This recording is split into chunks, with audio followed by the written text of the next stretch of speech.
بسم الله الرحمن الرحيم. أتوجه بالشكر لكل أبناء الوطن الأعزاء رجالا ونساء في كل أنحاء اليمن على متابعتهم لما حدث اليوم في جامع النهدين من قبل عناصر خارجة عن النظام والقانون الذي يمتد يد العمالة إلى جامع النهدين، من ما إلى إصابة عدد من المسؤولين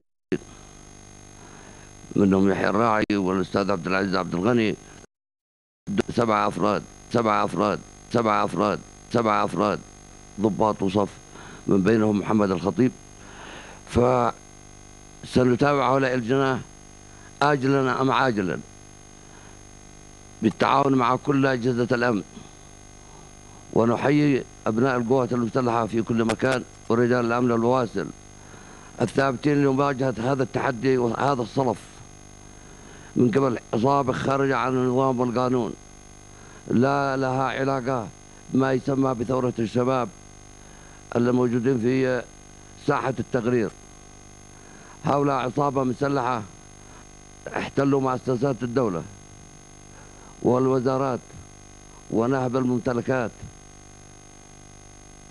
لا لها علاقة بأي انتفاضة أو بما يسمى بساحة التقرير، ولكن هذا راكب حماقة وراكب غرور، وهي حركة انقلابية للسطو على المال العام وإخراج المواطنين من مساكنهم في حي الحصبة. فنتوجه بالشكر والتقدير مرة أخرى لكل أبناء الوطن رجالا ونساء وأفراد القوات المسلحة والأمن البواسل على سؤالهم: وإذا أنتم بخير فأنا بخير، إذا أنتم بخير فأنا بخير والحمد لله، وإن شاء الله يخرج شعبنا من هذه المحنة. وهذا ما حدث اليوم في ظل وساطة قائمة من عدد من الشخصيات بين الدولة وعصابة التمرد أولاد الأحمر، وفي نفس الوقت كان وقف إطلاق النار ثابت، وقاموا فجروا الموقف اليوم من جديد.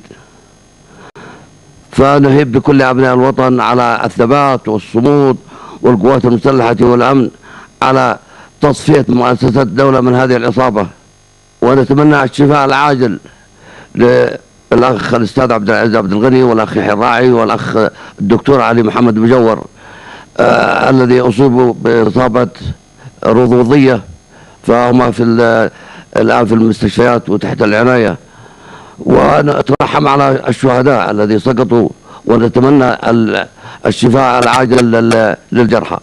والسلام عليكم ورحمة الله وبركاته.